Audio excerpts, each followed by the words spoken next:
Warning. The following program contains material which may be offensive to some viewers or may be inappropriate for viewing by children. The living god, Amun-Ra, alone is responsible. There have been a few changes for this episode. The Lord Bacchus couldn't be buggered to show up. James Kirk lost all interest. And Critter Jones completely abandoned this project. So I hope it's 4 o'clock in the morning, and I hope you're just as bored as me and Avery Nelson, because it's just about time for the living god Amun-Ra's half hour of complete and total truth. So my ideas here. Oh. I never have any confidence that this is pinned onto me in a fashion that's usable, right? Right, well, because you got no one back there doing sound checks. Well, I was doing them earlier, but then there's still like, is it fucked up? I don't know. We'll find out after we get an hour of good tape in. We'll find out that it's fucked up. Yes, the collapse of a dream. Well, I actually wanted to use like, I was thinking about putting up the green screen so I could put Tron backgrounds in the background, or perhaps like Logan's Run, sort of collapsed society just going way off in the distance. Well, see, and if this is stable at all, no, it's not. Well, then, never mind. Much like the contents of my mind, it's barely held together ruin. Yeah. And see, this kind of looks like this metal piece here. It looks like a barricade that they use in front of stages. I've been asking everybody I can what the hell they are. It's like people see them and go, wow, nobody ever uses those on their set. It's like, right, what the hell is it? It's got a cord on it. I don't know what does it light up? There's nothing that you can... So what do you got? I was thinking about, there had been an idea about Jihad God, right? Holy war against God. It's like, we did find God, and so let's go get him. He slated us all for doom, so every one of us owes him. No joke. You're God? Fucking get you. Jihad God. Yeah, I was gonna have like a call to like, stop imagining that other people's fiction is your reality. Stop. A call to action. Well, and calling down, just daring any other god to strike me dead. They never do. No. I was gonna have this dopey thing of like, so what, am I cursed? Right. Am I cursed? So I don't warrant celestial appearances? Or are they all cowards? Oh, I wish they were all cowards. Because at least then they would be there! Right. It was like, what, Apollo, Zeus, Manitou, the corn god, Vulcan, Hades, Gomorrh, Whoever. Come from me, Gomorrh. Yahweh, Allah, the Beyonder, right. Whoever. Giant space baby. Yeah, fuckers. Yeah, giant space baby. Anything else you were wondering about? Wanted me to clarify? Any sort of mysteries of the universe now that you've got, the one and only God. Face to face. The one and only present God. It's like I always tell people, I'm better than your God. I'm here.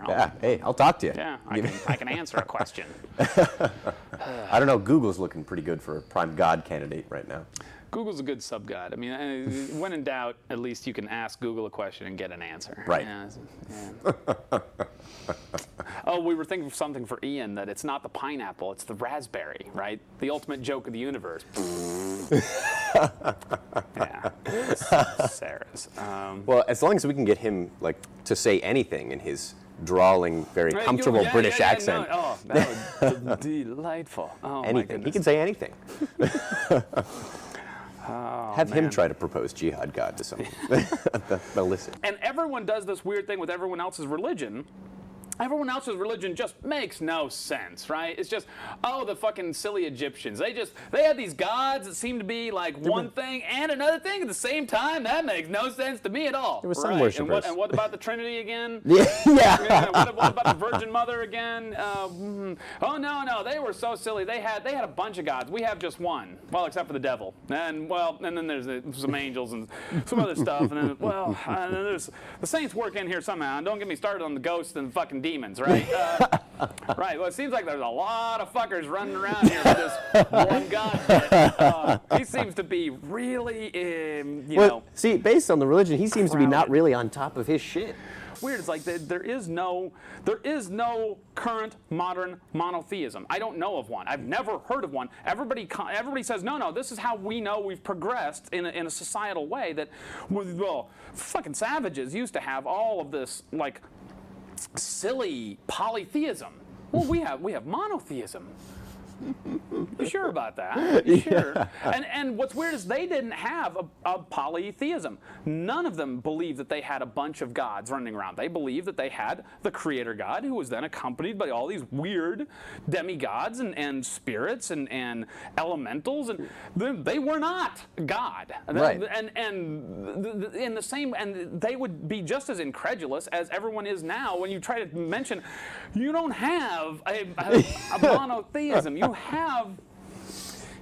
have a great host of strange celestial beings, and when you bring that up to religious people, boy, they are baffled. What are you talking about? You don't. Well, obviously, I see. You don't. Yes, you don't understand. You don't understand. Right? Oh, no shit, brother. So. We were going to BS about the Voynich manuscript a little bit. If you've seen the XKCD on the thing, it's like, but he's talking about, he's like, so here's how he explained it. He's like, well, you know, it seems to be written in a strange, you know, like maybe made up language, and it's got all these diagrams and what seem to be like recipes, and then, you know, the other person, oh, it is obvious. It's a pre-age D&D type book. Yeah.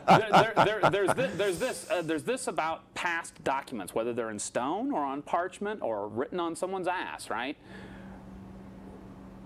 We never seem to understand that people may have lied then as much as they lie now. Like, what if someone found like a D&D source book, right? Believe me, when somebody has to sift through Star Wars, there's going to be some questions. When they look at the fucking Lord of the Rings, there's going to be a few questions. What is this? Because it never cracks. It never cracks. Alternately proposing, you know, the flat Earth and the hollow Earth and blah, blah, blah, blah. I don't know. Expanding Earth is looking pretty good right now. Yeah, no, and I was desperately kind of trying to think of that, and then I was thinking that on the way here on the bus. I was like, well, I'll give you something about the expanding Earth, right? So, pterodactyls, it turns out, so the pterodons, the pterosaurs. Mm-hmm. They're one of the many things that have figured out how to fly in the world. Right. So there are sets of insects that fly with muscles attached directly to their wings, and other insects that have muscles that are attached indirectly to their wings. Those are completely different models of flight. They've been modeled, they've been copied, they're understood. Mm-hmm. Bats had to come up with a completely different model of flight. That's been modeled, that's been understood. Birds had to come up with a completely different model of flight.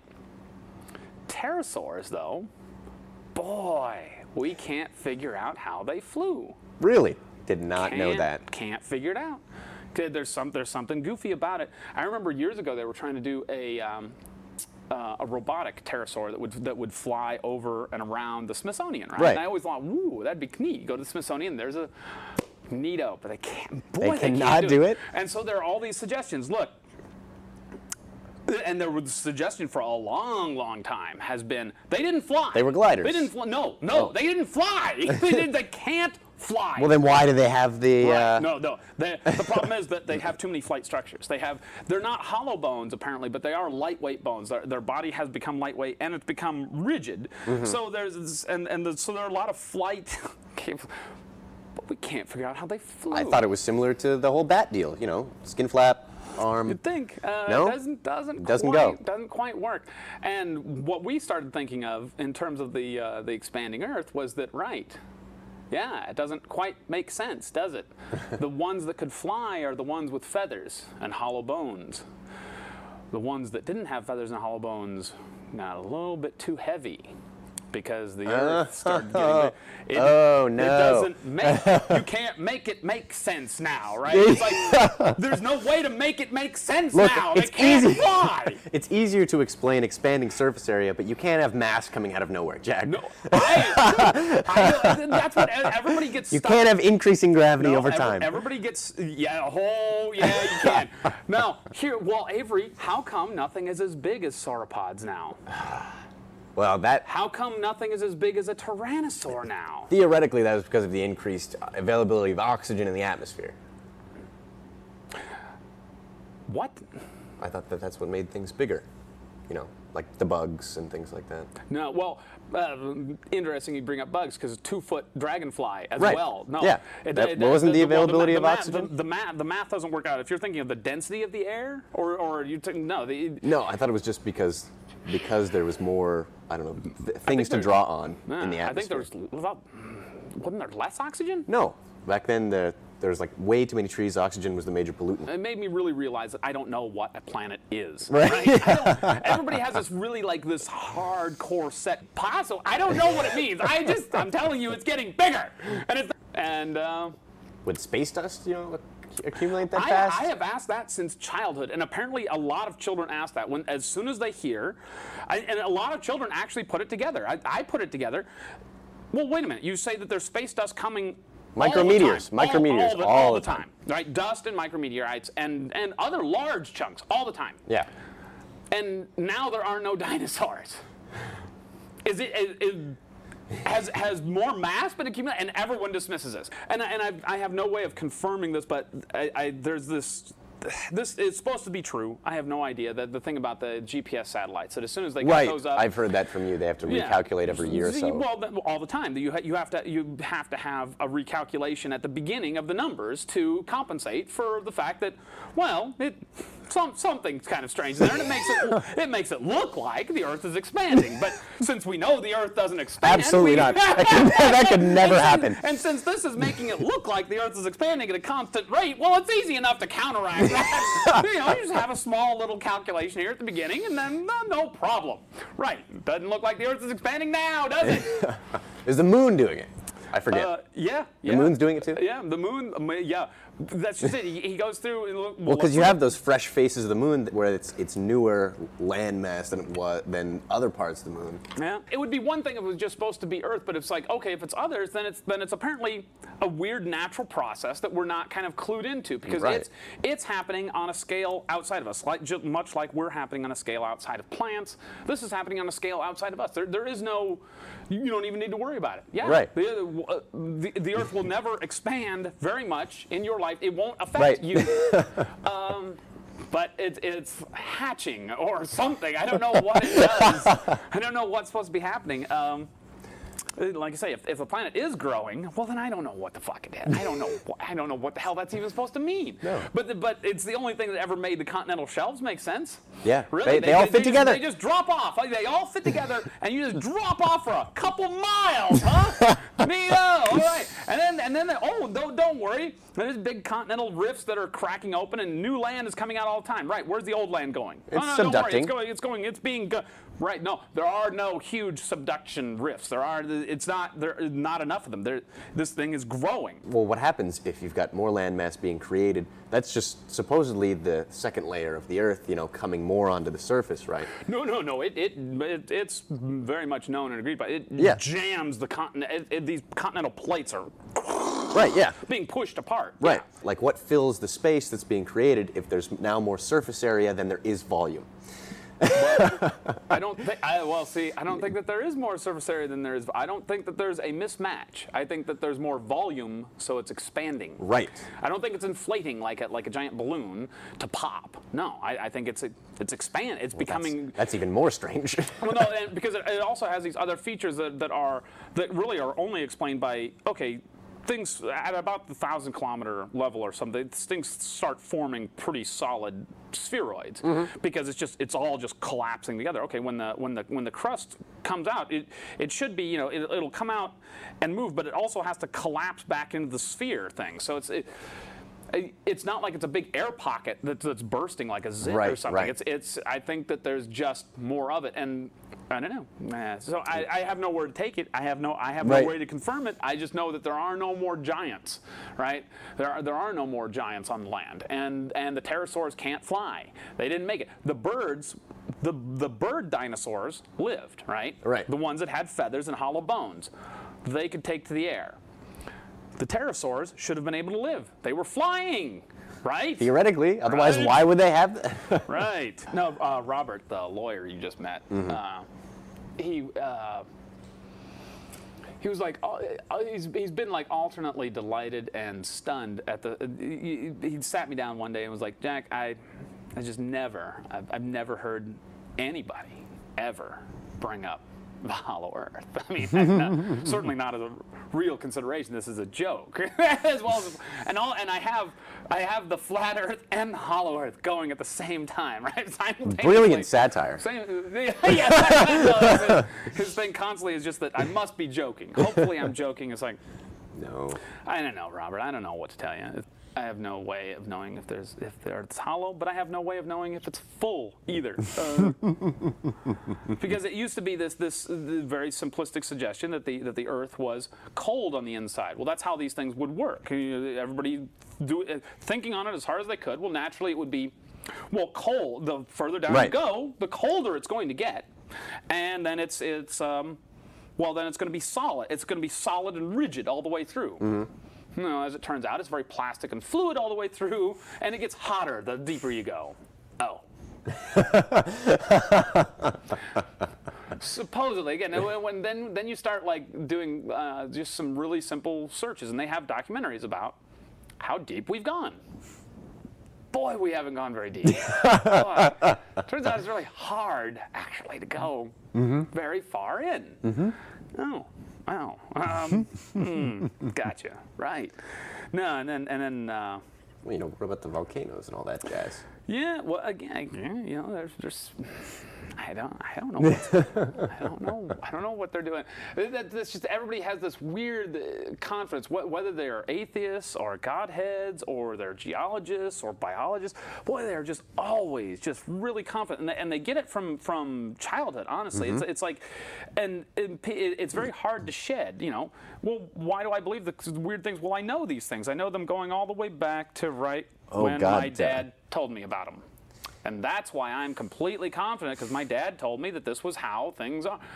Right. Oh, neat. And did I tell you the other day that I realized, or a little while back, I was reading it the other day in my notes, that my dad had never talked about Nikola Tesla. Never, right?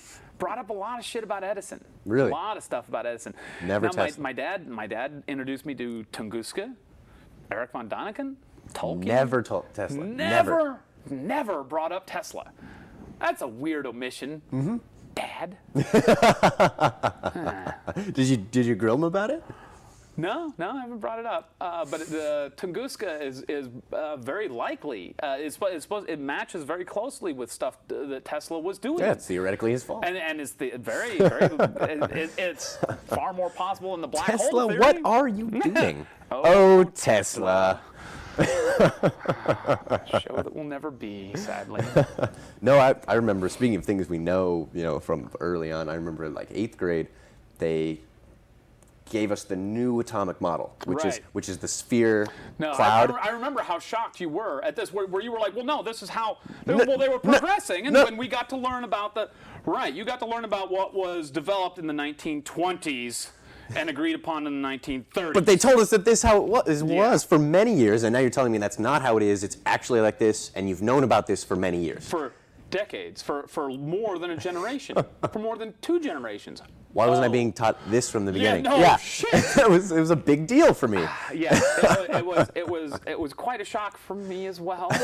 and so I'm left with these weird suggestions of wait, and then you start looking up stuff, and it's like, wow.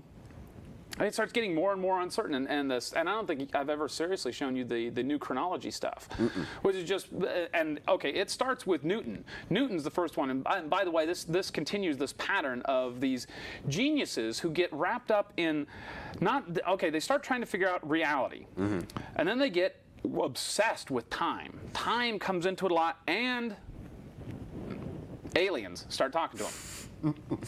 Or they hallucinate aliens. So Newton later in life started working with weird occult ideas and started getting this weird obsession that there were windows opening up and people were looking at him. Now, the first time I ever heard this I was like a teenager. I must have been like 14 or 15. And the first time I heard this, I thought, well, if there were time travelers, right? If you develop time, well, there's going to be people that you want to go back and take a look at. Oh, Jesus Christ.